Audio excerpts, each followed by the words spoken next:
अल्हम्दुलिल्लाह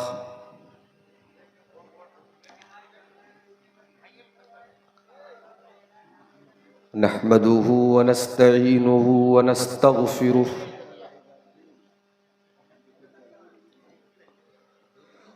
व नऊज़ु बिल्लाहि मिन शुरूरि अनफुसिना व मिन सय्यिआति अअमालिना मन यहदिहिल्लाहु फला मुदिल्ल लहु व मन युद्लिल फला हादिय लहु व अशहदु अल्ला इलाहा इल्लल्लाहु वहदहु ला शरीक लहु व अशहदु अन्न मुहम्मदन अब्दुहु व रसूलुहु या अय्युहल्लज़ीना आमनुत्तक़ुल्लाहा हक़्क़ तुक़ातिहि व ला तमूतुन्न इल्ला व अंतुम मुस्लिमून या अय्युहन्नासुत्तक़ू रब्बकुमुल्लज़ी ख़लक़कुम मिन नफ़्सिन वाहिदह व ख़लक़ मिन्हा ज़ौजहा व बत्त मिन्हुमा रिजालन कसीरन व निसाअ वत्तक़ुल्लाहल्लज़ी तसाअलून बिही वल अरहाम इन्नल्लाहा काना अलैकुम रक़ीबा या अय्युहल्लज़ीना आमनुत्तक़ुल्लाहा व क़ूलू क़ौलन सदीदा युस्लिह लकुम अअमालकुम व यग़फिर लकुम ज़ुनूबकुम व मन युतिइल्लाह व रसूलहु फ़क़द फ़ाज़ फ़ौज़न अज़ीमा अम्मा बअद फ़इन्न ख़ैरल हदीथि किताबुल्लाह व ख़ैरल हदी हदी मुहम्मदिन सल्लल्लाहु अलैहि वसल्लम व शर्रल उमूरि मुहदसातुहा व कुल्ल मुहदसतिन बिदअह व कुल्ल बिदअतिन ज़लालह व कुल्ल ज़लालतिन फिन्नार अऊज़ु बिल्लाहि मिनश शैतानिर रजीम बिस्मिल्लाहिर रहमानिर रहीम वक़ज़ा रब्बुका अल्ला तअबुदू इल्ला इय्याहु व बिल वालिदैनि इहसाना इम्मा यब्लुगन्न इंदकल किबरा अहदुहुमा औ किलाहुमा फला तक़ुल लहुमा उफ़ वला तन्हरहुमा व क़ुल लहुमा क़ौलन करीमा वक़्फ़िद लहुमा जनाहज़्ज़ुल्लि मिनर रहमह व क़ुर रब्बिरहमहुमा कमा रब्बयानी सग़ीरा।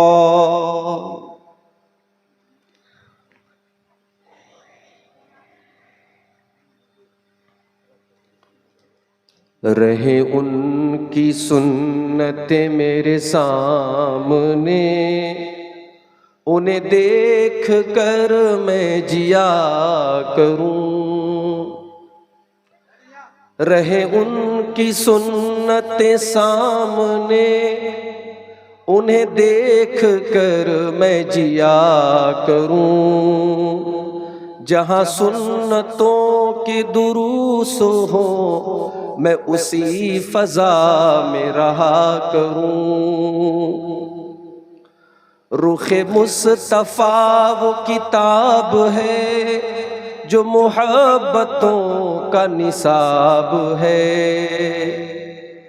रुख़े मुस्तफ़ा वो किताब है जो मोहब्बतों का निसाब है। वही मेरे पेश नज़र रहे यही रात दिन मैं पढ़ा करूं।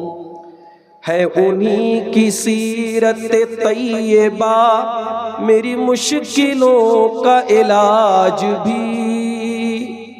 है उन्हीं की सीरत तैयबा मेरी मुश्किलों का इलाज भी।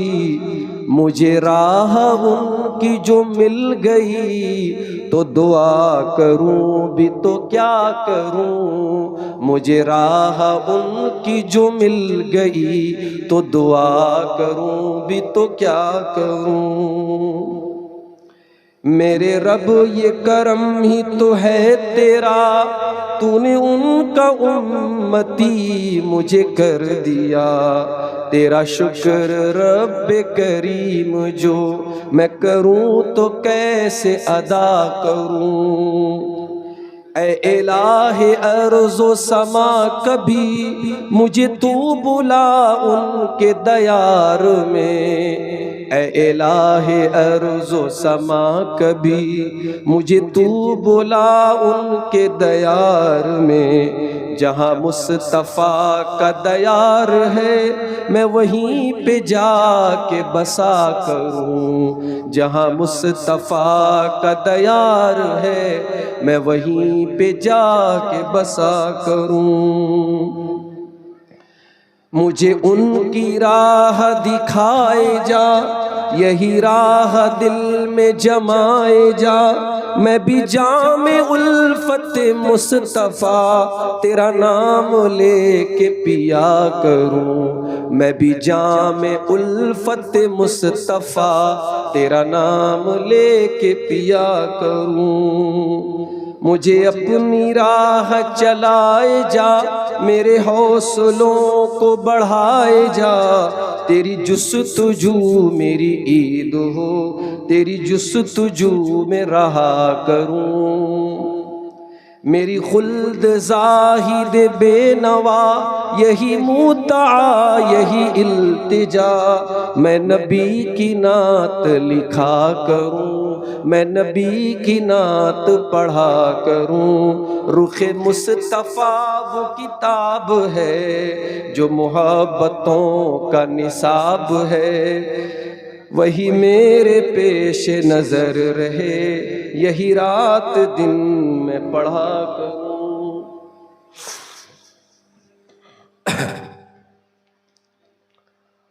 मोहतरम उलमाए किराम, रांगा के इस इजलास में कुर्ब जवार से आए हुए मोहतरम बुजुर्गों, नौजवान साथियों, माओ और बहनों, प्यारे बच्चों, मैं रमज़ान की 27वीं रात से मुसलसल बीमार हूं। बहुत तेज बुखार चढ़ जा रहा था और मेरे साथ साथ मेरी छोटी बच्ची भी बहुत बीमार है। कई टाइप की दवाएं खा चुका हूं, होम्योपैथ की भी, एलोपैथ की भी, मगर अब बुखार तो नहीं है, लेकिन सर्दी, जुकाम, बदन दर्द वो बराबर परेशान की हुई। और 1 महीना की मेहनत के बाद जब मैं बनारस पहुंचा, उसके फौरन बाद फिर ये 2-3 प्रोग्राम मेरे झारखंड में थे, मुझे आना पड़ा। और इंशाअल्लाह अब घर जाकर के कुछ कम से कम 2-4 दिन आराम मिले, तब जाकर के बदन पहले जैसी हालत में लौटेगा। मुश्किल ये होती है किसी प्रोग्राम में अगर नाम आ जाए और किसी मजबूरी की वजह से मुकर्रिर न पहुंचे, तो फिर सारी मोहब्बत और अकीदत का जो बुत होता है वो टूट जाता है। कल तक जो लोग बहुत मोहब्बत करते थे, बार बार फोन करते थे, अगर किसी मजबूरी की वजह से मुकर्रिर किसी जलसे में नहीं पहुंच पाया, तो मैंने ये भी सुना है कि यहां तक बोला जाता है, हमारे इलाके में आते हैं तब हम बताते हैं, फला जलसे में नहीं आए, फला जगह आएंगे तब हम बताएंगे। मेरे प्यारे साथियों, जलसा और तकरीर करते करते तकरीबन मुझे 13-14 साल हो चुके। इतना अंदाजा हो गया कि जलसे और स्टेज की ये जो मोहब्बत है, ये मोहब्बत कब परेशानी में बदल जाए इसका कोई भरोसा नहीं। मुकर्रिर के साथ मसाइल आ सकते हैं। अब मेरी तबीयत खराब है लेकिन मुझे आना है, तकरीर करना है। इसी तबीयत के खराब होने के बावजूद मैंने ईद का खुतबा दिया, जुमा का खुतबा दिया। लास्ट जो जुमा के रमजान का आखिरी जुमा पड़ा, जुमा के दिन मैं बुखार से तप रहा था। उसके बाद डॉक्टर क्या गया, उसने इंजेक्शन लगाया, ड्रिप लगाई मेरे हाथ में। आखिरी तकरीर जो मैंने बेंगलोर के करीब में की है, उसमें हाथ में ड्रिप लगा के मैंने तकरीर की। तो लोगों को भी ये समझना चाहिए, मुकर्रिर इंसान होता है, उसके साथ भी वो सारे मसाइल हो सकते हैं जो आपके साथ होते हैं। किसी जलसे में अगर इंसान नहीं आया है, उसकी मजबूरी को समझो और कोई बात नहीं। मेरे भाइयों, रांगा का ये प्रोग्राम जो आप देख रहे हैं, बाकायदा इस पर लिखा हुआ है तामीर और तरक्की मदरसा इस्लाहुल मुस्लिमीन के तहत ये जलसा हो रहा है। और ये जहाँ पे हम बैठे हैं, ये सरजमीन मदरसा ही के लिए बनाई जा रही है। हम अल्लाह से दुआ करते हैं रब्बुल आलमीन जल्द से जल्द यहाँ एक शानदार मदरसा हम सबको बनाने की तौफीक दे। और जिन भाइयों ने इसमें बिल्डिंग मटेरियल्स दिए हैं, चंदा दिया है, ताउन दिया है, अल्लाह सबके ताउन को कबूल फरमाए। और जो भाई अभी तक हमारे इस कार्य खैर में हिस्सा नहीं लिए हैं, पीछे रह गए हैं, मैं उनसे अपील करूँगा कि अल्लाह के वास्ते ये आपकी आखिरत का इन्वेस्टमेंट है। दुनिया में आपने बहुत इन्वेस्टमेंट किया होगा, जन्नत के लिए और आखिरत के लिए अगर कुछ बनाना चाहते हैं, ये मदरसा है जहां बच्चे पढ़ेंगे, दीन की तालीम हासिल करेंगे। और इलाके में ज़रूरत भी है ऐसे मदरसे की, इसलिए इस मदरसे की ज़मीन में और इसकी बिल्डिंग में आप ज़रूर ताउन करें। अल्लाह ताला आप सबको इसकी तौफीक अता फरमाए। मेरे भाइयों, हम और आप अभी ईद उल फित्र के त्यौहार से फारिग हुए। हमारे दो ही त्यौहार हैं, एक ईद उल फित्र, एक ईद उल अजहा है। और हमारे दोनों त्यौहार बहुत ही साफ सुथरे त्यौहार हैं। हमारे किसी त्यौहार में न नाच गाना है, न दूसरे की इबादत गाह के सामने जाकर के डांस करना है, न शराब पीना है, न हंगामा करना है, न किसी को गाली देना है। हमारा दोनों त्यौहार बहुत ही पाक साफ त्यौहार।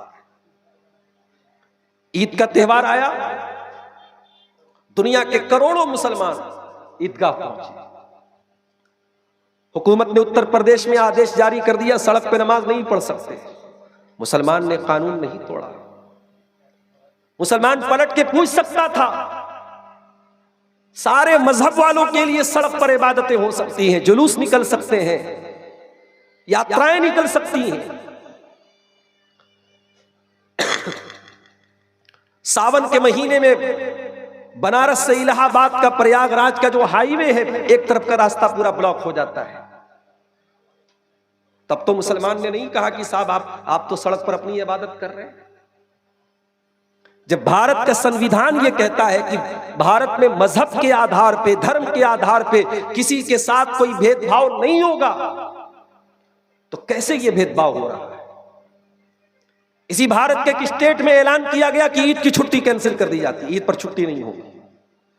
सदियों से चली आ रही थी नफरत, अब बाकायदा खुल करके हो रही है। और इसमें बहुत बड़ा रोल अदा कर रहे हैं ये न्यूज चैनल, जिनका काम हो चुका है चमचागिरी करना, चापलूसी करना और हुकूमत के तलवे चाटना। और अभी आप हालात देखिए, वो सो कॉल्ड पॉलिटिकल पार्टियां जिन पर हमें बड़ा नाज था कि साहब ये सेकुलर पार्टियां हैं, जब हमारा मुद्दा आया, हमारी मस्जिदों का मुद्दा, हमारी ईदगाह का मुद्दा, हमारे कब्रिस्तान का मुद्दा, आप क्या समझते हैं ये वक्फ बिल क्या है? ये वक्फ बिल अगर वाकई में पास हो गया, किसी भी ईदगाह को, किसी भी कब्रिस्तान को, किसी भी मस्जिद को विवादित बना के ताला लगा दिया जाएगा, कब्जा कर लिया जाएगा, आप कुछ नहीं कर सकते। और हमारी वो सेकुलर पार्टियां, साहब नीतीश कुमार जी की पार्टी, और इसी तरीके से उधर आंध्रा में तेलुगु देशम पार्टी, और कौन कौन सी पार्टियां जो सेकुलर है, रमजान में टोपी लगा करके साहब इफ्तार में बैठते हैं, उन लोगों ने हमारे खिलाफ वोट किया है पार्लियामेंट में। मुसलमानों बहुत होशियार रहना पड़ेगा, अपने दोस्त और दुश्मन के बीच में फर्क करना पड़ेगा। इलेक्शन आने पर जो लोग आपसे वोट की भीख मांगने आते हैं, हुकूमत पाने के बाद किस तरीके से गिरगिट की तरह वो रंग बदलते हैं, ये मंजर भी आज पार्लियामेंट में आप देख लीजिए। इन हालात में मुसलमानों ने ईद का त्यौहार मनाया और मुझे बहुत खुशी है, हमने बहुत शांति के साथ मनाया, कहीं कोई हंगामा नहीं हुआ। और याद रखो, मुसलमान के त्योहार में हंगामा हो भी नहीं सकता। जो हंगामा करे वो मुसलमान का त्योहार, जिस त्योहार में हंगामा हो वो त्योहार मुसलमानों का हो ही नहीं सकता। हमारा त्योहार तो बड़ा सीधा साधा सरल त्योहार है। हमने 30 रमजान के रोजे कंप्लीट किए, इस बार 29 का चांद हुआ, 29 कंप्लीट किए। चांद नजर आया, हमने दुआ पढ़ी, अल्लाहुम्मा अहिल्लहु अलैना बिल अम्नि वल ईमानी वस्सलामती वल इस्लामी रब्बी व रब्बुकल्लाह। चांद देख करके भी हमने तौहीद का सबक दुनिया को दिया। हमने दुनिया को बताया हम चांद देख करके ईद मना रहे, मगर चांद की पूजा नहीं करते, हम चांद की इबादत नहीं करते, हम चांद को क्रिएटर नहीं मानते, हम चांद को क्रिएशन मानते हैं। हम चांद देख करके कह रहे हैं रब्बी व रब्बुकल्लाह, ऐ चांद तेरा रब्बी अल्लाह है, मेरा रब्बी अल्लाह है। ईद का दिन आया, अपनी अपनी हैसियत के मुताबिक किसी ने नए कपड़े पहने, किसी ने पुराने पहने, किसी को नया कपड़ा नसीब हुआ उसने नया पहना, किसी को पुराने ही में ईद मनानी पड़ी उसने पुराने में ईद मनाई। साफ सुथरे कपड़े पहनकर, जूते चप्पल पहनकर हम ईदगाह की तरफ जा रहे हैं।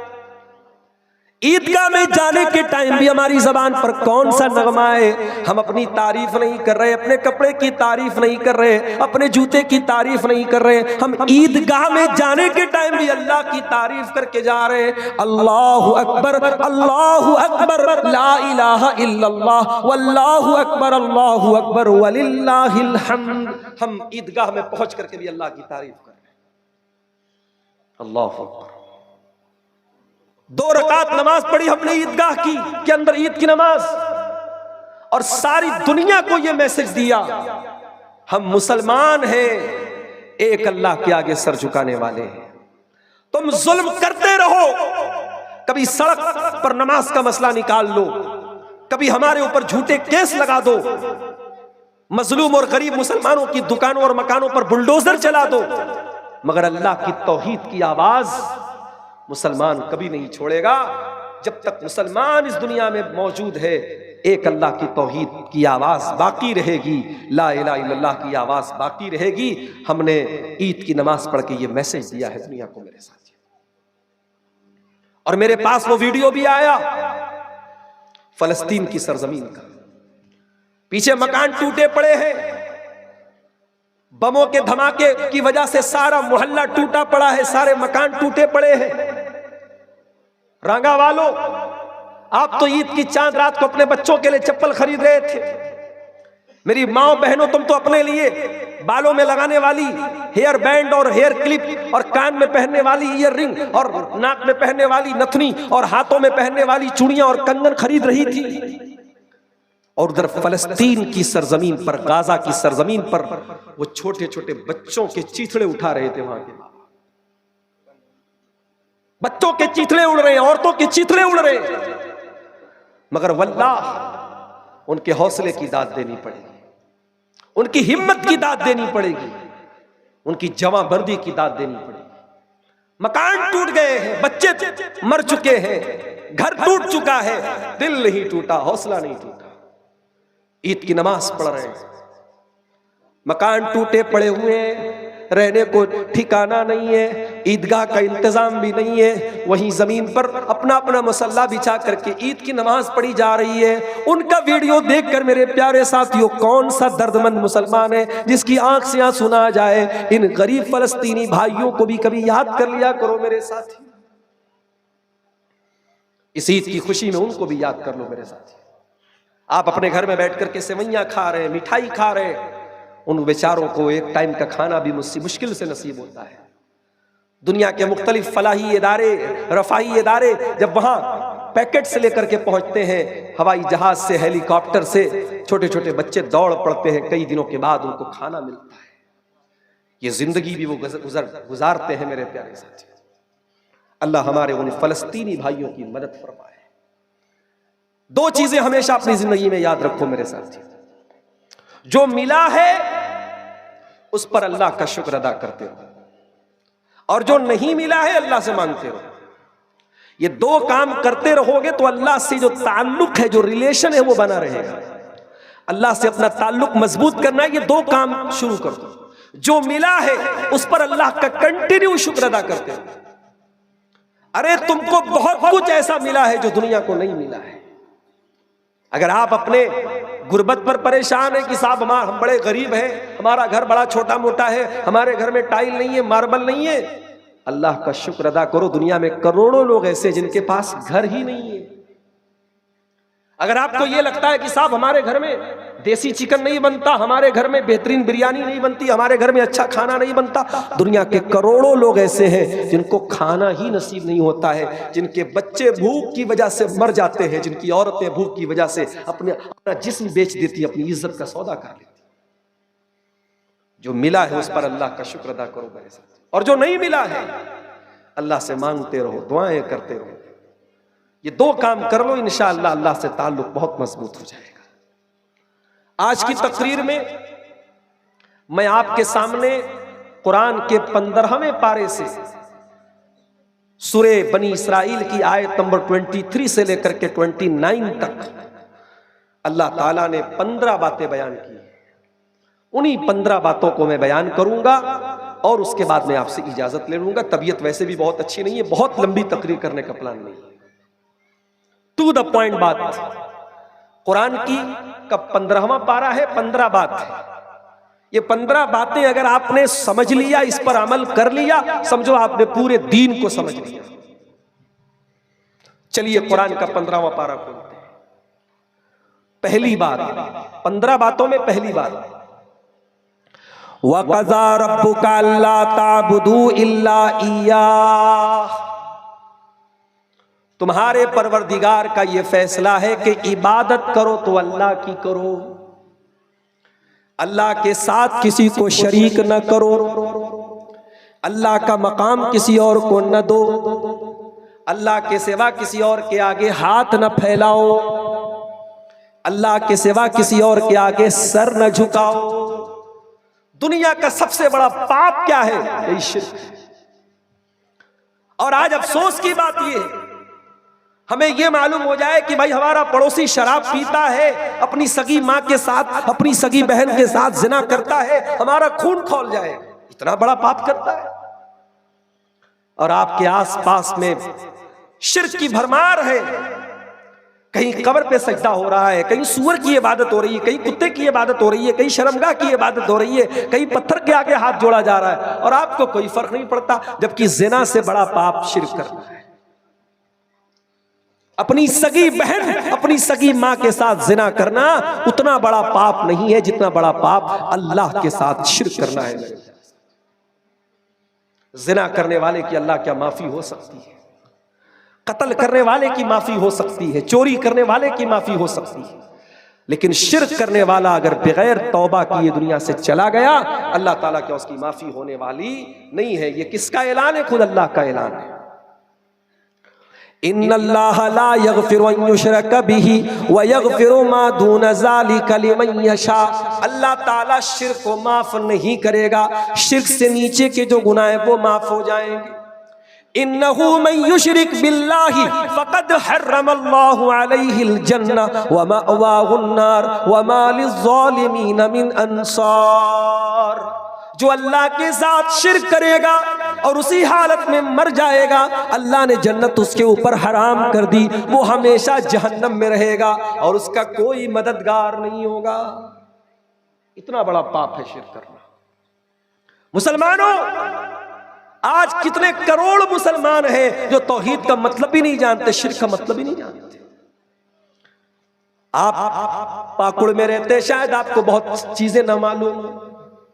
बर्धमान आप चले जाइए, कलकत्ता चले जाइए, पटना चले जाइए, दिल्ली चले जाइए, मुंबई चले जाइए, अजमेर चले जाइए, बरेली चले जाइए, हमारे यूपी में लखनऊ चले जाइए, फैजाबाद चले जाइए, आपको जगह जगह ऐसी जगह मिलेंगी जहां मुसलमान मौजूद है, टोपी लगाए हुए हैं, औरतें मौजूद है, नकाब पहने हुए हैं, मगर वहां कोई अल्लाह का नाम लेने वाला नहीं है, कोई अल्लाह की इबादत करने वाला नहीं है। उन कब्रों के ऊपर, उन मज़ारों के ऊपर जाकर के सजदा कर रहे हैं।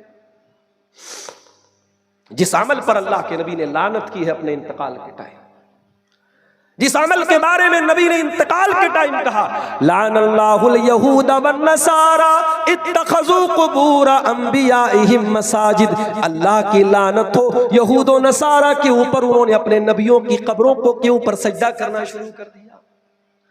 इसीलिए तो शायर कहता है, करे गैर गर बुत की पूजा तो काफिर, कवाकिब में माने करिश्मा तो काफिर, झुके आग पर बहरे सजदा तो काफिर, जो ठहराए बेटा खुदा का तो काफिर, मगर मोमिनों पर कुशादा है राहें, परस्तिश करे शौक से जिसकी चाहे, नबी को जो चाहे खुदा कर दिखाए, इमामों का रुतबा नबी से बढ़ाए, मज़ारों पे जा जा के नजरें चढ़ाए, शहीदों से जा जा के मांगे दुआएं, न तौहीद में कुछ फर्क इससे आवे, न इस्लाम बिगड़े न ईमान जावे। ये है मुसलमान का। उसके बाद मुसलमान कहता अल्लाह की मदद क्यों नहीं आ रही? अरे कमबख्त, तूने अल्लाह के साथ वफा ही कब की? तू गद्दार है, तू बेवफा है। तूने अल्लाह के साथ नमाज में वादा किया, इय्याका नअबुदु व इय्याका नस्तईन, आय अल्लाह मैं तेरी ही इबादत करता हूँ, मैं तुझी से मदद चाहता हूँ। नमाज पढ़ के निकला, तू नारा लगाता है या अली मुश्किल कुशा, तू नारा लगाता है या शेख अब्दुल कादिर जिलानी शैयन लिल्लाह, तू नारा लगाता है या खाजा गरीब नवाज, तू नारा लगाता है या गौसे आजम। तूने अल्लाह को अल्लाह कब समझा मेरे भाई? तूने तो अल्लाह को पावरलेस कर दिया, अल्लाह के पास कुछ नहीं बचा। अल्लाह ने सारा इख्तियार किसको दे दिया? वलियों को दे दिया।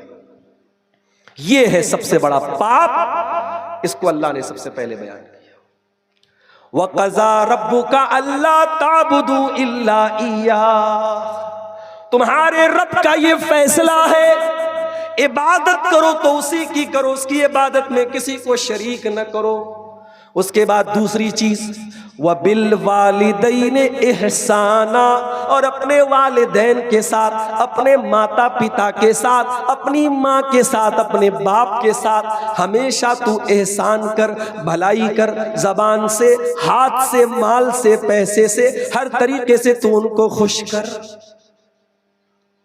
अब देख रहे हैं आप, अल्लाह ने अपनी इबादत के फौरन बाद माँ बाप का जिक्र किया। इसका मतलब ये हुआ कि अल्लाह के बंदों में अगर सबसे पहले किसी का हक हमारे ऊपर है तो हमारे पेरेंट्स का है, हमारे माँ बाप का है, हमारे माता पिता का है। आप समाज के लिए बहुत अच्छे हैं, पूरा रंगा आपकी तारीफ कर रहा है कि साहब बहुत अच्छा इंसान है। आपकी माँ आपके बारे में क्या बोलती है? आपका बाप आपके बारे में क्या बोलता है? अब आप कहेंगे मौलाना साहब कभी कभी हम लोग गलत नहीं होते तब भी हमारे माँ बाप हमको बुरा भला बोलते हैं। तो भाई आप, मैं ये नहीं कहता कि माँ बाप की हर बात सही होती है, माँ बाप भी गलत हो सकते हैं, मगर माँ बाप जैसा कोई नहीं हो सकता। माँ हो सकता है आपके साथ नाइंसाफी कर दे, बाप आपके साथ नाइंसाफी कर दे, मगर आप माँ के साथ कुछ भी कर ले, 9 महीना मां ने पेट में जो रखा है ना, उस मुसीबत का कोई बदला आप नहीं चुका सकते। एक आदमी अपनी बूढ़ी मां को अपने कंधे पर सवार करके खाने काबा का तवाफ कर रहा था और कह रहा था कि इन्नी लहा कल बईरिल मुजल्लली, कि मैं अपनी मां के लिए ऊंट बन गया हूं, मेरी मां मेरे ऊपर सवार होकर के तवाफ कर रही है।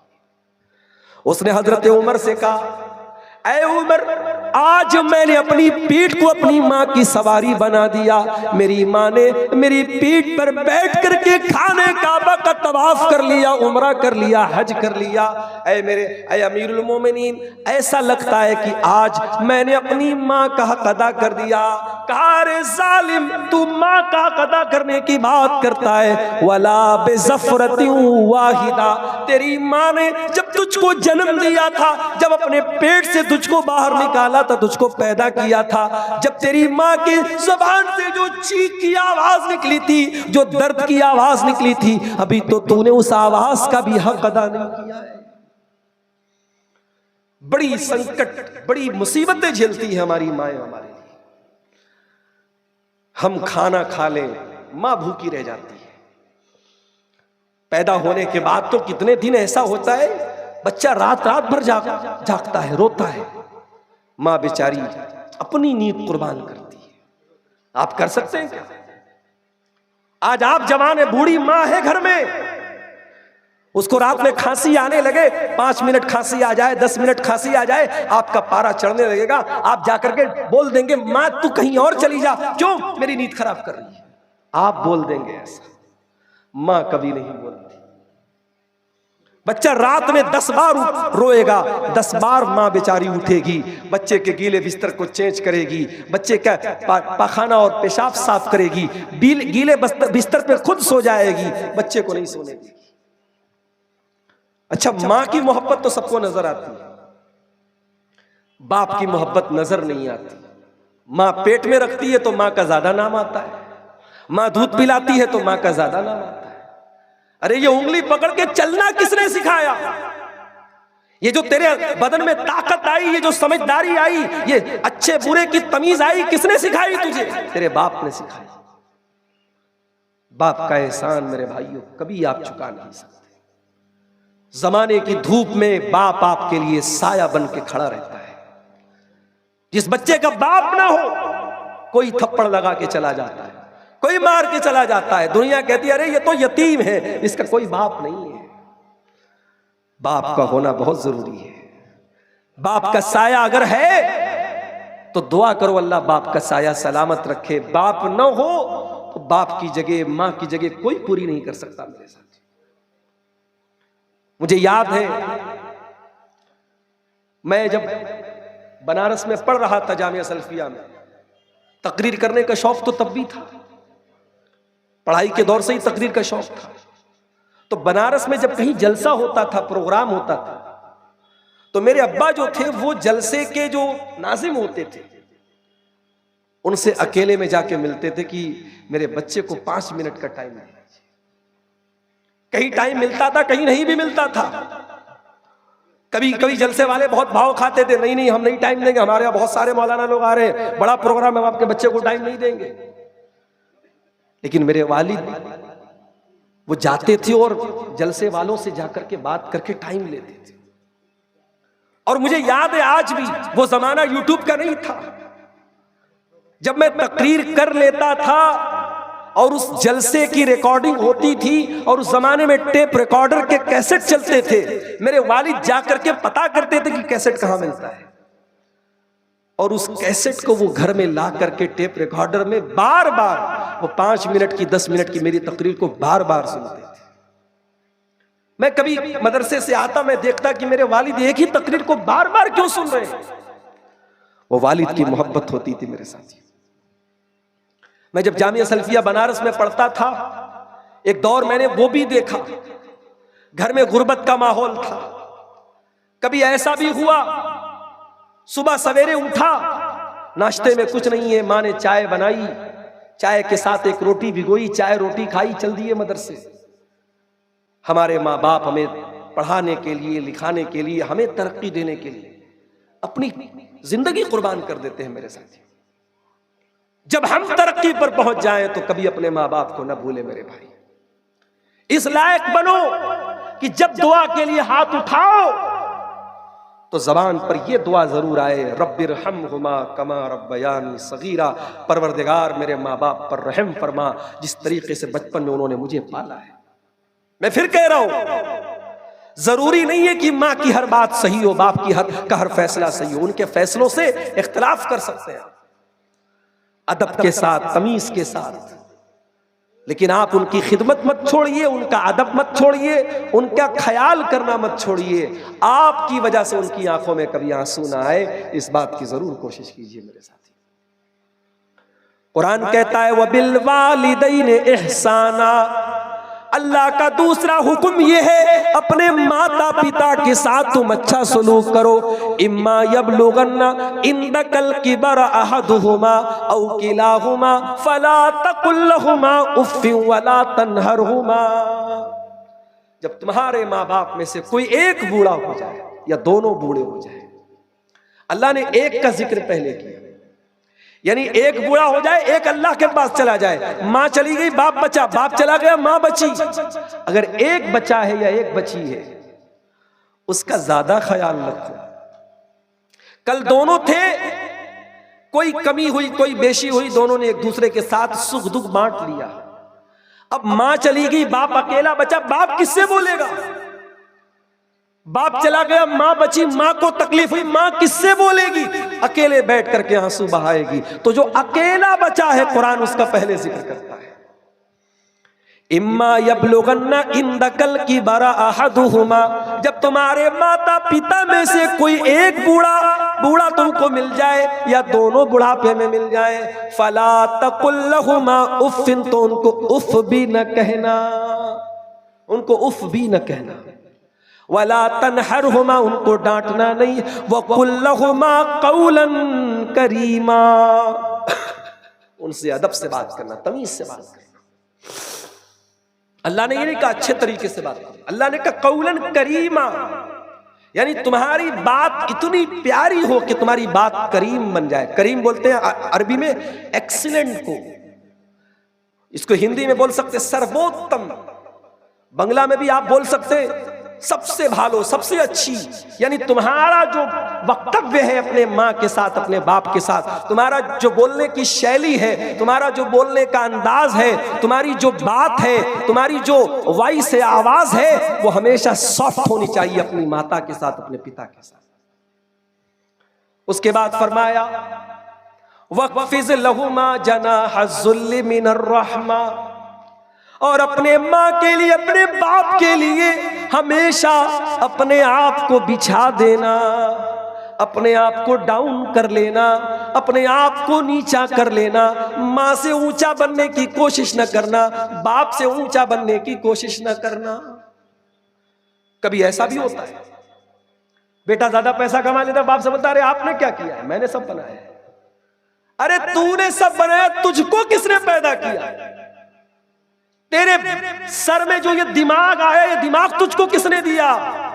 वो बाप है तेरा। तो जितनी भी तरक्की कर ले, तू उसका बेटा ही रहेगा। इसलिए कभी बाप से सुपीरियर बनने की कोशिश न करो, मां से कभी सुपीरियर बनने की कोशिश न करो। और फिर अल्लाह ने दुआ सिखाई वक़ुर रब्बिरहमहुमा कमा रब्बयानी सगीरा, और ये दुआ पढ़ते रहना, ऐ मेरे परवरदिगार, मेरे माँ बाप पर तू रहम फरमा, जिस तरीके से उन्होंने बचपन में मुझको पाला है, मेरी तरबियत की है। तो ये दो चीजें होंगी। उसके बाद अब अल्लाह ताला एक हमें नसीहत करता है। कोई इंसान कह सकता है अय अल्लाह, मैंने माँ का बहुत ख्याल किया, मैंने बाप का बहुत ख्याल किया, लेकिन माँ को खुश न कर सका, बाप को खुश न कर सका।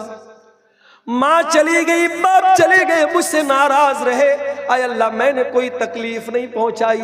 हाँ, माँ ने ना इंसाफी की, मैं बोल पड़ा, बाप ने ना इंसाफी की, मैं बोल पड़ा, लेकिन माँ के साथ कभी बदतमीजी न की, बाप के साथ कभी बदतमीजी न की। अय अल्लाह, मैंने तो कोई तकलीफ नहीं पहुंचाई, लेकिन माँ मेरी मुझसे नाराज रही, बाप मेरा मुझसे नाराज रहा। अय अल्लाह, मैं कहाँ जाऊं, मैं किधर जाऊं? अल्लाह फरमाता है रब्बुकुम आलमु बिमा फी नुफूसिकुम इन तकूनु सालिहीन फइन्नहु काना लिल अव्वाबीन गफूरा। अल्लाह कहता है कि तुम्हारे दिल में क्या चल रहा है अल्लाह को पता है। अगर तुम्हारा दिल साफ है, तुमने माँ को तकलीफ नहीं पहुंचाई, बाप को तकलीफ नहीं पहुंचाई, कोई बात नहीं, अल्लाह ताला ऐसे लोगों को माफ कर देता है जो अल्लाह की तरफ बार बार रुजू करते हैं, तौबा करते हैं। अगर तुम्हें लगता है कि तुमने माँ को तकलीफ पहुंचाई है, बाप को तकलीफ पहुंचाया, बार बार अल्लाह से तौबा करो, अल्लाह माफ कर दे। तो कितनी चीजें होंगी रागा वालों? 2 चीजें होंगी।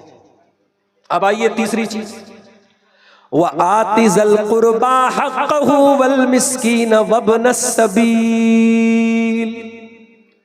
रिश्तेदार को उसका हक दे दो, गरीबों को उनका हक दे दो, मुसाफिर को उसका हक दे दो।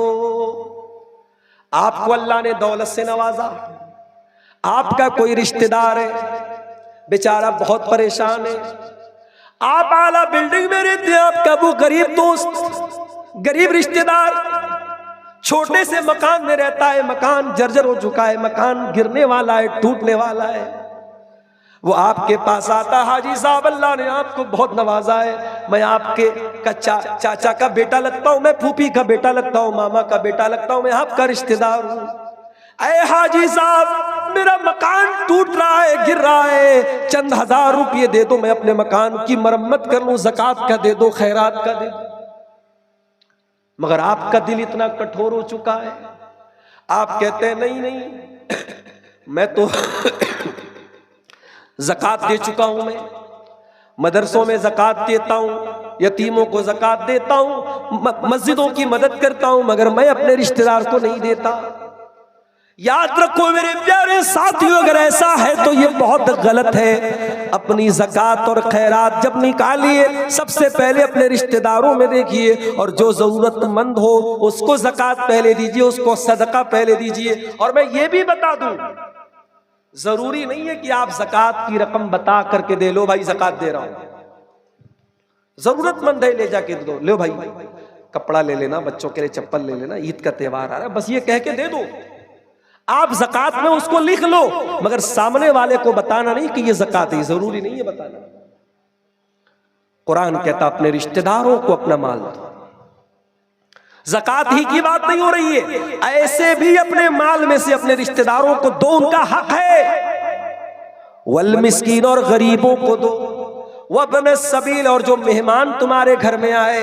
ओ मेरी प्यारी माँ बहनों, कभी मेहमान का नाम सुन करके तुम्हारे माथे पर बल न पड़ जाए। मेहमान जब तुम्हारे घर में आता है, अल्लाह का शुक्र अदा करो। अगर नेक मेहमान आया है तो तुम्हारे घर में रहमत लेकर के आया है।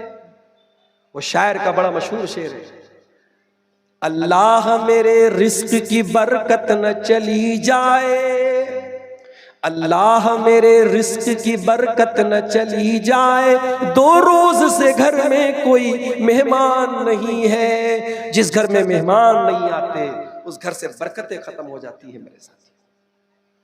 इसीलिए अल्लाह के प्यारे नबी फरमाते, मन काना युमिनु बिल्लाहि वल यौमिल आखिर फलयसिल रहिमा फलयुकरिम ज़ैफा। जो अल्लाह के ऊपर ईमान रखता है, क़यामत के दिन के ऊपर ईमान रखता है, वो अपने मेहमान के साथ अच्छा सलूक करे, मेहमान की इज्जत करे।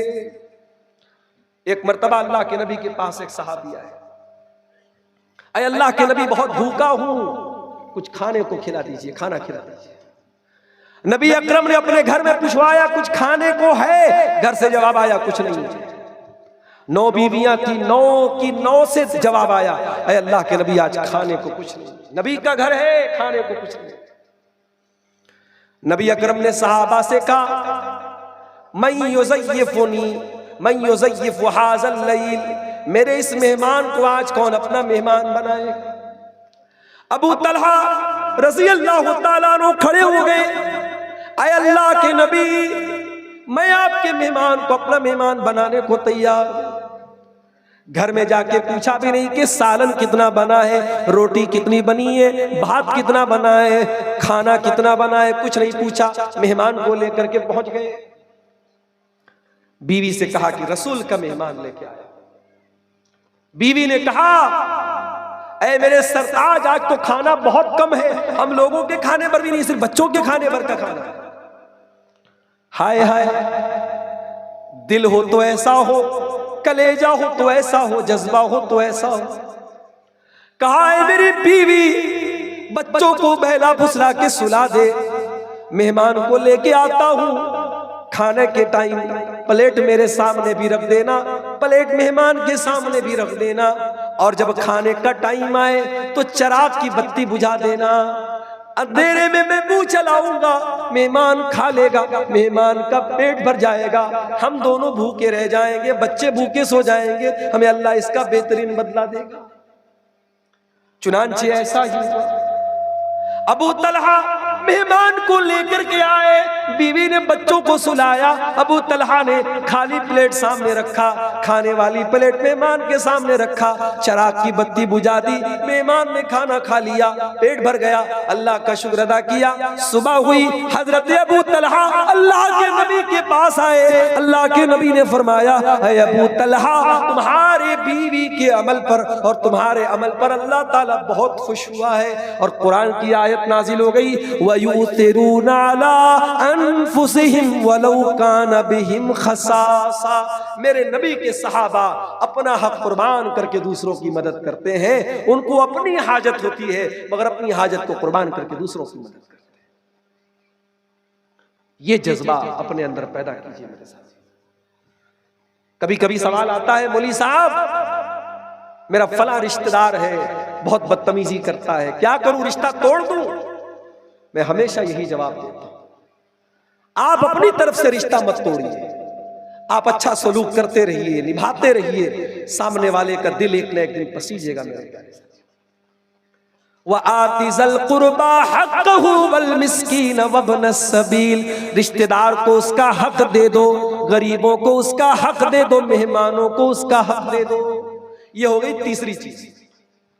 चौथी चीज, वला तुबज़्ज़िर तबज़ीरा, और ऐ मुसलमान तू फजूल खर्ची न किया कर, इन्नल मुबज़्ज़िरीन कानू इख़वान शयातीन, फजूल खर्ची करने वाले शैतान के भाई हैं, व कान शैतानु लिरब्बिही कफूरा, और शैतान अपने रब का बहुत बड़ा नाशुक्रा है, शैतान बहुत बड़ा नाशुक्रा है। अच्छा, फजूल खर्ची को अल्लाह ने शैतान करने वाले को शैतान का भाई क्यों कहा? तो शैतान क्या चाहता है? शैतान यही चाहता है कि आपका पैसा शराब पे खर्चा हो, आपका पैसा सिगरेट पर खर्चा हो, आपका पैसा गुटखे पर खर्चा हो। आपका शैतान कभी नहीं चाहता कि आपके बच्चे अच्छा कपड़ा पहने, अच्छा खाना खाएं, आपकी बीवी अच्छा कपड़ा पहने। अपने बीवी बच्चों पर खर्च करना, अपने ऊपर खर्च करना, ये फजूल खर्ची नहीं है। अल्लाह की राह में देना, मस्जिद में देना, मदरसे में देना, ये फजूल खर्ची नहीं है। हराम जगह पर 1 रुपया भी खर्च करना फजूल खर्ची है, याद रखिए। अल्लाह ने कहा फजूल खर्ची करने वाले शैतान के भाई। उसके बाद 5वीं चीज फरमाया, इम्मा तुरिज़न अन्हुम इब्तिगा रहमतिन मिर रब्बिका तरजूहा फकुल लहुम क़ौलन मैसूरा, और ऐ मेरे बंदे, तेरे घर में कोई साइल आया, कोई मांगने वाला आया, तेरे पास इतनी ताकत नहीं है कि तू उसकी मदद कर सके, तो उसको डांटना नहीं, उसको झिड़कना नहीं, उसको भगाना नहीं, उसको नरमी से कहना, भाई अभी मेरे पास नहीं है, कभी होगा मैं आपकी जरूर मदद करूंगा, उससे नरमी से पेश आना। फकुल लहुम क़ौलन मैसूरा, उससे अच्छे से बात कर। अल्लाह, माल देने का तरीका भी अल्लाह ने बताया है, और देने के लायक नहीं है तो मना कैसे करेंगे, मना करने का तरीका भी अल्लाह ने बता दिया। उसके बाद जो आयत पढ़ने जा रहा हूं, अगर निर्मला सीतारमण जी और भारत के नहीं पूरी दुनिया के फाइनेंस मिनिस्टर्स अगर इस आयत को समझ ले, देश की अर्थव्यवस्था चलाना आसान हो जाएगा। कुरान की यह आयत इकोनॉमी की बुनियाद है, अर्थव्यवस्था की बुनियाद है। इस आयत पर अमल कर लो, देश सुधर जाएगा, घर सुधर जाएगा। ये छठी चीज है, वला तजअल यदक मगलूलतन इला उनुकिका वला तबसुतहा कुल्लल बस्ति फतक़उद मलूमन महसूरा। अल्लाह ने फरमाया, अपने हाथ को अपनी गर्दन से लगा के न रख, अपने हाथ को अपनी गर्दन से बांध के मत रख, कंजूस न बन, बखील न बन।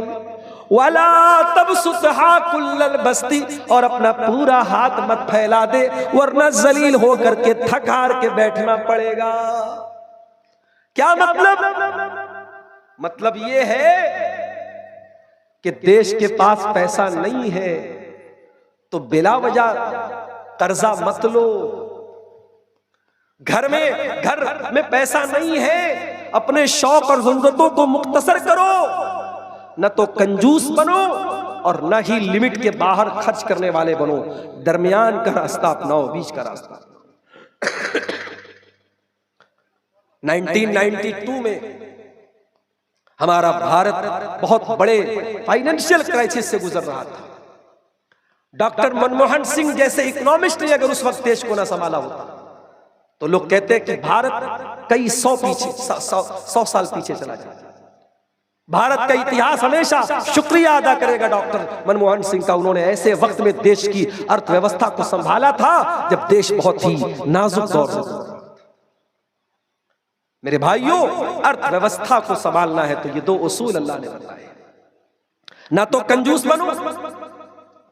आज हमारे भारत देश में हमारी मौजूदा सरकार, लोग सवाल नहीं करते, नेता सवाल नहीं करते, करना चाहिए कि हमारी सरकार शिक्षा पर कितना पैसा खर्च करे। अगर आप इंटरनेट पर जाकर के रिकॉर्ड देखेंगे, रिपोर्टें देखेंगे, तो भारत में दिन ब दिन शिक्षा पर जो खर्च होता था वो खर्च कम हो रहा है। इसलिए जो नई नस्ल पैदा हो रही है, जाहिल और अनपढ़ और अंधभक्त पैदा हो रही है, और मजहब का नशा लोगों के सर पे चढ़ के बोल रहा है। तो कुरान कहता है कि कंजूस भी मत बनो, बखील भी मत बनो। अब यहां पर एक सवाल पैदा हुआ, ऐ अल्लाह, मेरे गांव में एक हाजी साहब बहुत बड़े नमाजी हैं, उनका मकान बहुत छोटा है, बहुत कम पैसा कमाते हैं, और एक आदमी शराबी है, जानी है, चोर है, और करोड़ों में खेल रहा है। ऐ अल्लाह, जिसको तू पैसा दे रहा है क्या तू उससे खुश है, और जो गरीब है तू उससे नाराज है? अल्लाह ने कहा नहीं, ऐसा नहीं। इन्ना रब्बका यबसुतुर रिज़्क़ लिमन यशाउ व यक़दिर इन्नहु काना बिइबादिही खबीरन बसीरा। अल्लाह ताला रोजी को जैसे चाहता है बांटता है, जिसके ऊपर चाहता है रोजी को तंग कर देता है, जिसके ऊपर चाहता है रोजी को कुशादा कर देता है। बड़े पढ़े लिखे, बड़े जीनियस लोग उतना पैसा नहीं कमा पाते, और बड़े अनपढ़ लोग, जाहिल लोग, गंवार लोग बड़ा बड़ा पैसा कमा लेते हैं। अल्लाह ज्यादा बेहतर जानता है अपने बंदों में से किसको क्या देना है। इसलिए रोजी रोटी की बुनियाद पर यह फैसला नहीं हो सकता कि अल्लाह इससे राजी है, इससे नाराज है। यह फैसला इंसान के अमल से होगा, इंसान के अकीदे से होगा, इंसान के ईमान से। तो कितनी चीजें हो गई? गालिबन 6 या 7 चीजें होंगी।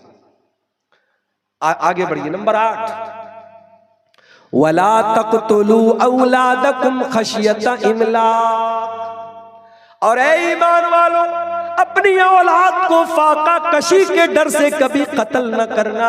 नहनु नर्ज़ुकुहुम व इय्याकुम, हम तुमको भी रोजी देते हैं, तुम्हारी औलाद को भी रोजी देते हैं। इन्ना कत्लहुम काना खितअन कबीरा, औलाद का कत्ल बहुत बड़ा गुनाह है। आज औलाद कत्ल हो रही है कि नहीं हो रही है? आज भी हो रही है। 1400 साल पहले भी हो रही थी, आज भी हो रही थी। 1400 साल पहले भी इसीलिए हो रही थी, क्या खाएगी, आज भी इसी डर से कत्ल कर देते कि साहब कैसे खाए, क्या खाए। अरे तू थोड़ी खिलाता है, तेरी जो औलाद पैदा होती है उस औलाद को अगर तू ये समझता है कि तू खिलाता है तो कुरान का फैसला सुन ले। अल्लाह कह रहा है तुम्हें भी खिलाने वाले हम हैं और उन्हें भी खिलाने वाले हम हैं। औलाद का कत्ल बहुत बड़ा पाप है मेरे साथी। लेकिन हाँ, 5-5, 6-6 बच्चे पैदा कर लेना और उनको जमाने के रहमो करम पे छोड़ देना, ना पढ़ाई लिखाई पर तवज्जो, ना उनके खाने पीने पर तवज्जो, ना उनकी परवरिश पे तवज्जो। कोई इधर भाग रहा है, कोई चोर बन रहा है, कोई डाकू बन रहा है, लड़कियां इधर भाग रही हैं, लड़के उधर भाग रहे हैं। ऐसी औलाद, ज्यादा औलाद पैदा करना ये कोई फजीलत की बात। हदीस में आया है कि ज्यादा औलाद पैदा करो, ज्यादा बच्चा जनने वाली औरत से शादी करो, मैं फक्र करूंगा। उसका मतलब ये नहीं है कि आप बच्चों की परवरिश पैदा करके भूल जाएं और बच्चे खूब पैदा कर ले और बच्चों के हुकूक से आप काफिल हो जाएं। मैं कई ऐसे लोगों को जानता हूं, 8-8 बच्चियां हैं, जवान जवान बेटियां हैं, लड़कियां काम करती हैं तब घर चलता है। साहब बेचारे रात में घर लौटते हैं, खाली हाथ जाते हैं, खाली हाथ लौटते हैं। उनका काम बस बच्चे पैदा करना है। माफ करना मेरे साथ, ये मुनासिब बात नहीं है। बच्चे आपने पैदा किए हैं, वो आपकी जिम्मेदारी है। आप मेहनत करें, आप बच्चों पर तवज्जो दें, बच्चों की परवरिश पे तवज्जो दें, उनकी पढ़ाई पे तवज्जो दें। उसके बाद फरमाया वला तक़रबुज़्ज़िना इन्नहु काना फ़ाहिशतन व साअ सबीला।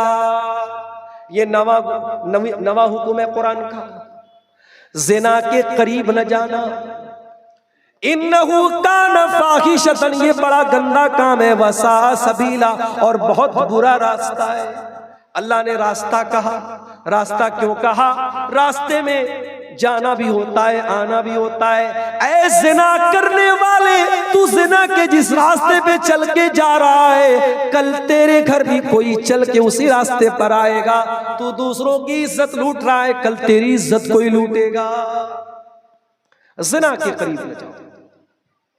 और एक बात बोलूं, इस दौर का सबसे बड़ा फितना ये शर्मगाह का फितना बनता चला जा रहा है। इतनी तेजी से आपकी नौजवान नस्ल ज़िना की तरफ रागिब हो रही है, आप सोच नहीं सकते। इंस्टाग्राम, फेसबुक, स्नैपचैट, व्हाट्सएप, ये सारे सोशल मीडिया के प्लेटफॉर्म इल्लीगल रिलेशनशिप, नाजायज ताल्लुकात को बनाने का एक बहुत बड़ा अड्डा बनते चले जा रहे हैं। वजह क्या है? इंटरनेट के जरिए परोसा जा रहा है, सेक्स को परोसा जा रहा है। इंटरनेट पर भरमार ऐसे कंटेंट की, इंस्टाग्राम पर कई करोड़ फॉलोवर हैं उन लड़कियों के जिनका काम सिर्फ अपने जिस्म की नुमाइश करना है। उनके इंस्टा के अकाउंट पर कोई कंटेंट नहीं है सिवाय गंदगी और उड़ियानी। वो औरत ऐसे तो दुनिया में नहीं आगी, उसका कोई माँ भी होगी, कोई बाप भी होगा, कोई भाई भी होगा, कोई परिवार भी होगा। उसका परिवार कहां चला गया? अभी मैं बर्दमान से पाकुड़ आ रहा था, परसों ट्रेन पर था मैं, स्टेशन आया, रामपुर हाट आया, नलहाटी स्टेशन आया। हर स्टेशन पे क्या देखता हूं? जवान लड़की है, शक्ल से लग रहा है मुसलमान लड़की है, न सर पे दुपट्टा है, न सीने पे दुपट्टा है, लिपस्टिक लगी है, पाउडर लगा है, सजी है, सवरी है, बाल खुला हुआ है, घूम रही है। क्या साहब, ईद का त्योहार है। ये हक तुझे किसने दिया कि तू त्योहार के नाम पे बेहयाई करे, बेपर्दगी करे? और अगर तू ये कर रही है तो तेरा बाप कहां है, तेरा भाई कहां है, तेरा शौहर कहां है? बेपर्दा नजर आई कल जो चंद बीबियां, अकबर जमी में गैरत कौमी से गड़ गया। पूछा जो उनसे आपका पर्दा वो क्या हुआ? कहने लगी कि अक्ल पे मर्दों के पड़ गया। जिस घर की लड़की बेपर्दा हो जाए, समझ जाओ उस घर के आदमी क्या है? बेगैरत है। बेगैरत समझते हो? जिसके अंदर शर्म ना हो, गैरत ना हो, जो चुल्लू भर पानी में डूब मरने के काबिल हो, जिसकी बहन बेटी गलत काम करे, गलत रास्ता अपनाए, उसको कोई फर्क नहीं। ज़िनाकारी को रोकने के लिए इस्लाम ने कितना प्रबंध किया, कितना इंतजाम किया। लड़का शादी के काबिल हो गया, लड़की जवान हो गई, कुरान कहता है वअनकिहुल अयामा मिनकुम वस्सालिहीन मिन इबादिकुम व इमाइकुम इन यकूनु फुकरा युगनिहिमुल्लाहु मिन फज़लिही। अपने लड़कों की लड़कियों की शादी करा दो, अगर वो गरीब भी होंगे, परेशान भी होंगे, अल्लाह अपने फजलो करम से मालदार कर देगा, अल्लाह मालदार कर देगा। नबी अकरम फरमाते हैं या माशर शबाबी मन इस्तता मिनकुमुल बात फलयतज़व्वज, ऐ नौजवानों जो शादी के काबिल है वो जल्दी से निकाह कर ले, फ़इन्नहु अग़ज़्ज़ु लिलबसर व अहसनु लिलफ़र्ज, इसलिए कि निकाह कर लेने से आंखें झुक जाती हैं और शर्मगाह की हिफाजत होती है। ये लड़के लड़कियां क्यों भाग के शादी कर रहे हैं? क्योंकि हमने हलाल के रास्ते बंद कर दिए, हमने निकाह को मुश्किल बना दिया। जहेज के नाम पे, बारात के नाम पे, तिलक के नाम पे, मेहंदी के नाम पे, हल्दी के नाम पे, मंगनी के नाम पे कितनी रस्में हैं शादी। बैंकों से लोन लेकर के, कर्जे लेकर के एक दिन की शादी पे करोड़ों रुपए खर्च किए जाते हैं। मेरे प्यारे साथियों, कुरान कह रहा है वला तक़रबुज़ ज़िना, ज़िना के करीब भी मत जाना। और आगे बढ़िए, नंबर 10, वला तक़्तुलुन नफ्सल्लती हर्रमल्लाहु इल्ला बिल हक़्क़ि, और ऐ मेरे बंदो किसी निर्दोष की हत्या न करना, किसी इनोसेंट पर्सन को, किसी बेकसूर को कत्ल न करना। वमन कुतिला मज़लूमन फ़क़द जअलना लिवलिय्यिही सुल्ताना फ़ला युसरिफ़ फ़िल क़त्ल इन्नहु कान मंसूरा। और जिसका भाई कत्ल कर दिया गया, जिसका बेटा कत्ल कर दिया गया, जिसका बाप कत्ल कर दिया गया, शरीयत ने उसको राइट दिया सामने वाले से चाहे तो बदला ले ले, क़िसास ले ले, सामने वाले को भी कत्ल कर दे, और चाहे तो बदले में पैसा ले ले, एक बड़ा अमाउंट ले ले, जिसको शरीयत में दियत कहा जाता है। ये अल्लाह ताला ने ऑप्शन दिया है किसको? जो बेचारा मर गया है, मकतूल है, उसके घर वालों को अल्लाह ताला ने चॉइस दिया है। चाहो तो सामने वाले से सजाए मौत बदला ले लो, सजाए मौत उसको भी दे दी जाए, और चाहो तो तुम दियत ले लो। 10 चीज हो गई, अब 5 चीजें और बची हैं, सुन लीजिए, उसके बाद आप आराम कीजिए। मुझे मालूम है कि आप हजरात भी बहुत थके हैं। फरमाया वला तक़रबू मालल यतीमी इल्ला बिल्लती हिया अहसन, और यतीम के माल के करीब भी न जाना। कोई बच्चा यतीम है, बाप मर गया, बाप यतीम बच्चे के लिए जमीन छोड़ के गया, जायदाद छोड़ के गया, रुपया छोड़ के गया, खजाना छोड़ के गया। अब यतीम के माल पे नाजायज कब्जा ना कर लेना, यतीम के माल के करीब न जाना। हत्ता यबलुगा अशुद्दा, यहां तक कि वो यतीम बच्चा जवान हो जाए, जवान हो जाए, उसका माल उसके हवाले कर दो। यतीम का माल अपने पेट में न डालो मेरे साथी। आज दुनिया में बहुत सारे एनजीओज हैं जो यतीमों के हुकूक की बात करते हैं, मगर यतीम का पैसा डकार जाते हैं। याद रखो, यतीम का पैसा अगर नाजायज तरीके से कोई डकारेगा, कुरान कहता है इन्नल्लज़ीना याकुलूना अमवालल यतामा ज़ुल्मन इन्नमा याकुलूना फी बुतूनिहिम नारा। जो लोग यतीम का माल नाजायज तरीके से खा जाते हैं, वो अपने पेट में जहन्नम की आग भरते हैं। वसयस्लौना सईरा, और ऐसे लोग भड़कती हुई जहन्नम की आग में डाले जाएंगे। नंबर 11, वअऊफू बिल अहदी इन्नल अहदा कान मसऊला, और ऐ मेरे बंदो वादे को पूरा करना, वादे का अल्लाह ताला के सवाल किया जाएगा। वादा खिलाफी ना करना, वादे को पूरा करना।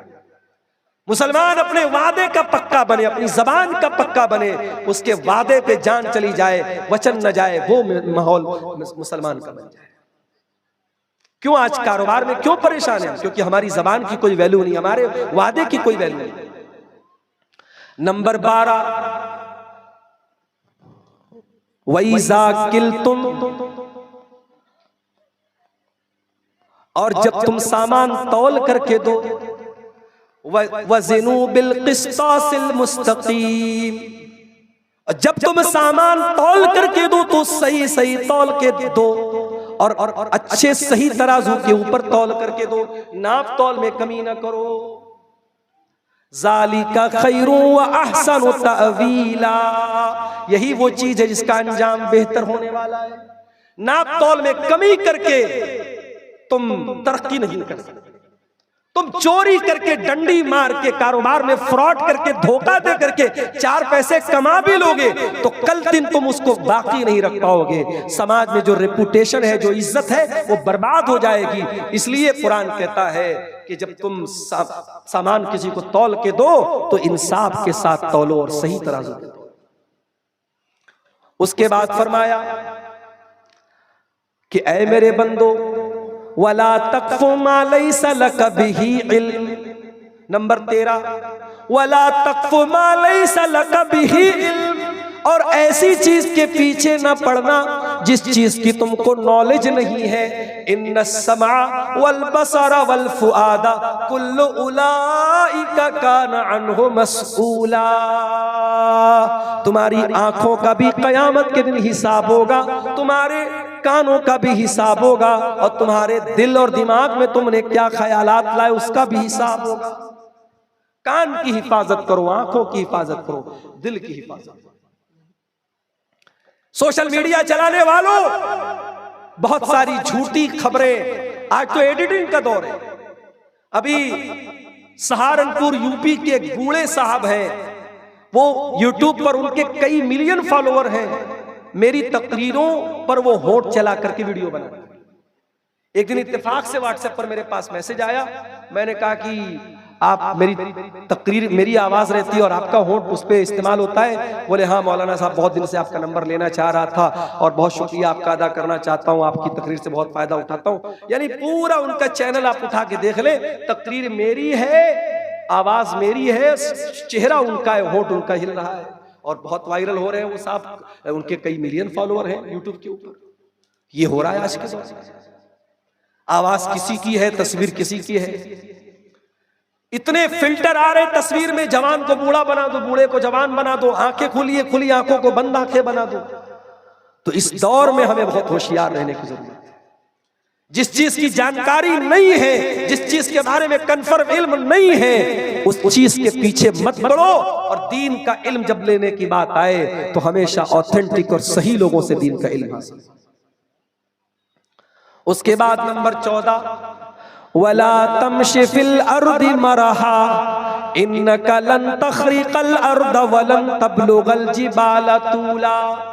और ऐ मेरे बंदे, तू जमीन में अकड़ करके न चलना, तू गुरूर न करना, तू घमंड न करना।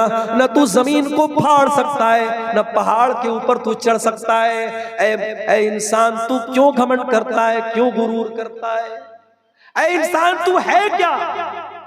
अलम यकुन नुतफतम मिन मनिय्यिन युमना सुम्मा काना अलक़तन फखलक़ फसव्वा फजअल मिनहु ज़ौजैनि ज़कर वल उन्सा। ऐ इंसान, तू मनी का एक कतरा था, पानी का एक कतरा था, फिर अल्लाह ने माँ के पेट में तुझे खून का लोथड़ा बनाया, फिर तुझे जीता जागता इंसान बनाया, मेल बना दिया, फीमेल बना दिया, मुज़क्कर बना दिया, मुअन्नस बना दिया। दुनिया में तू जीता जागता इंसान बन गया। गुरूर मत करो, अपनी तख्लीक पर गौर करो, अपनी पैदाइश पर गौर करो, किस बात का तुम्हें गुरूर है? अलम नखलुकुम मिन माइन महीन, हमने तुम्हें एक हकीर पानी से पैदा किया। खलक़हु मिन तुराब, ऐ इंसान तू मिट्टी से पैदा किया गया है, तू गुरूर न कर, तू घमंड न कर। तो ये 14वीं चीज होती। अब ये 14 चीजें बयान करने के बाद अल्लाह क्या कहता है? कुल्लु ज़ालिका काना सय्युहु इंद रब्बिका मकरूहा। ये 14 चीजें मैं बयान कर रहा हूं। ऐ मेरे बंदो, इसमें से जो गलत बातें हैं, जो बुरी बातें हैं, वो तेरे रब के नजदीक नापसंदीदा है, उनसे तू बचना। जितनी चीजों से मैंने मना किया है उनसे तू बचता रहना। उसके बाद फरमाया ज़ालिका मिम्मा औहा इलैका रब्बुका मिनल हिकमा। ऐ नबी, ये हिकमत की बातें हैं जो अल्लाह आपके ऊपर वही के जरिए नाजिल कर रहा है। वला तजअल मअल्लाहि इलाहन आखर। और ऐ नबी और ऐ कुरान पढ़ने वाले, तू अल्लाह के साथ किसी और को माबूद न बनाना। फतुल्का फी जहन्नम मलूमम मदहूरा, वरना जलील होकर के जहन्नम में डाल दिया जाएगा। आखिरी बात भी शिर्क से मना किया। पहली बात भी यही थी, वक़ज़ा रब्बुका अल्ला ताबुदू इल्ला इय्याह, अल्लाह के अलावा किसी की इबादत मत करना। और 15वीं बात भी यही है, अल्लाह के साथ किसी और को शरीक मत करना। मैं फिर से रिपीट कर देता हूं, अपने रब की इबादत करना, वालिदैन के साथ अच्छा सलूक करना, रिश्तेदारों को, गरीबों को, यतीमों को देना, फजूल खर्ची न करना। अगर किसी को नहीं दे सकते हो तो तमीज से, अदब से, आसानी से बात करके उसको टाल देना। कभी कंजूसी न करना, अपने हाथों को गर्दन से लगा के मत रखना और बिल्कुल हाथ फैला के इतना भी मत फैला देना कि तुम्हें जलील होके बैठना पड़े, यानी बीच का रास्ता अपनाना। उसके बाद फरमाया कि औलाद को कत्ल मत करो। उसके बाद फरमाया ज़िना के करीब न जाओ। उसके बाद फरमाया किसी बेगुनाह को कत्ल न करो। उसके बाद फरमाया यतीम के माल के करीब न जाओ। उसके बाद फरमाया वादे को पूरा करो। उसके बाद फरमाया कि वैसा किल तुम, जब तुम सामान तौल करके दो तो इंसाफ के साथ तौलो, इंसाफ के साथ नाप तौल करो, उसमें ना इंसाफी मत करो। उसके बाद फरमाया कि किसी ऐसी चीज के पीछे मत पड़ो जिस चीज का तुम्हें इल्म नहीं है। और उसके बाद फरमाया कि जमीन में अकड़ करके मत चलो। और आखिरी बात ये फरमाया कि ऐ मेरे बंदो, अल्लाह के साथ किसी को शरीक मत करो। ये 15 बातें हैं। आप कुरान का 15वां पारा खोलेंगे, आयत नंबर 23 से लेकर के 29 तक अल्लाह ताला ने ये 15 बातें बयान की हैं। इन 15 बातों में अकीदा भी आ गया, अखलाक भी आ गया, ईमान भी आ गया, हमारे समाज की इस्लाह भी हो गई, हमारे अमल की भी इस्लाह हो गई, हमारे अकीदे की भी इस्लाह हो गई। इन 15 बातों को अगर हम अपना ले मेरे प्यारे साथियों, मैं समझता हूं कि हमारी नजात के लिए यही काफी है। और आखिर में अल्लाह के नबी की हदीस, चूंकि ईद का मौका है, खुशियों का मौका है, त्योहार का मौका है, नबी की एक हदीस पढ़ के सुना के बाद खत्म करता हूं। हदीस के रावी अबू हुरैरा रजी अल्लाह ताला अन्हु है, कहते हैं कि अल्लाह के नबी ने उंगली से गिन करके बताया कि 5 चीजों को अपना लो। अय अबू हुरैरा, 5 चीजों को अपना लो। उंगली से गिन के आपने बताया, इत्तकिल महारिम तकुन अबदन नास, हराम चीजों से बचा करो, सबसे बड़े इबादत गुजार हो जाओगे। वर्ज़ बिमा कसम अल्लाहु लक तकुन अगनन नास, और तुम्हारी किस्मत में अल्लाह ताला ने जो लिख दिया है उस पर खुश हो जाओ, राजी हो जाओ, सबसे बड़े मालदार बन जाओगे। व अहसिन इला जारिका तकुन मुस्लिमा, और अपने पड़ोसी के साथ अच्छा सलूक करो, मुसलमान बन जाओगे। व अहिब्ब लिनफ्सिका मा तुहिब्बु व अहिब्ब लिअखीका मा तुहिब्बु लिनफ्सिका तकुन मोमिना, और जो अपने लिए पसंद करते हो अपने भाई के लिए पसंद करो, मोमिन बन जाओगे। और 5वीं चीज, बड़े गौर से सुनिएगा, अल्लाह के नबी फरमाते हैं 5वीं चीज जिसको अपनाना जरूरी है, वला तुक्सिरि ज़िहका, और बहुत ज्यादा हंसा न करो। फ़इन्न कसरत ज़िक्र तुमीतुल क़ल्बा, ज्यादा हंसने से दिल मुर्दा हो जाता है, ज्यादा हंसने से दिल मुर्दा हो जाता है। कभी कभार हंसी मजाक हो गया, हमेशा चुटकुलेबाजी करना, लतीफे सुनाना और जोक सुनाना और हंसना हंसाना, ये ठीक नहीं है। इंसान को सीरियस होना चाहिए, संजीदा होना चाहिए। तो मेरे अजीजों, मैंने 15 नसीहतें कुरान की बयान की और 5 बातें मैंने आपको अल्लाह के नबी की बयान की। इन 20 बातों पर अगर हम अमल कर ले, इंशाअल्लाह हमारी नजात के लिए काफी होगा। तबीयत की खराबी के बावजूद जो बातें मैंने आपके सामने रखी है, अल्लाह से दुआ करता हूँ रब्बुल आलमीन इन बातों पर हम सबको अमल की तौफीक अता फरमाए। रब्बुल आलमीन हमारी कमियों और कोताहियों को माफ फरमाए। रब्बुल आलमीन हमारी नेकियों को जो रमजान में हमने किया है कबूल फरमाए। अल्लाह इस मदरसे के इजलास को, जिस मदरसे के लिए आज का ये प्रोग्राम रखा गया है, अल्लाह मदरसे को दिन दूनी रात चौगुनी तरक्की अता फरमाए। अल्लाह जब तक दुनिया में जिंदा रखे, इस्लाम पर जिंदा रखे और हम सबका खात्मा ईमान पर हो। आमीन। रब्बना तक़ब्बल मिन्ना इन्नका अंतस समीउल अलीम व तुब अलैना इन्नका अंतत तव्वाबुर रहीम। व सल्लल्लाहु तआला अला नबीना मुहम्मद व अला आलिहि व सहबिहि अजमईन। वस्सलामु अलैकुम व रहमतुल्लाह।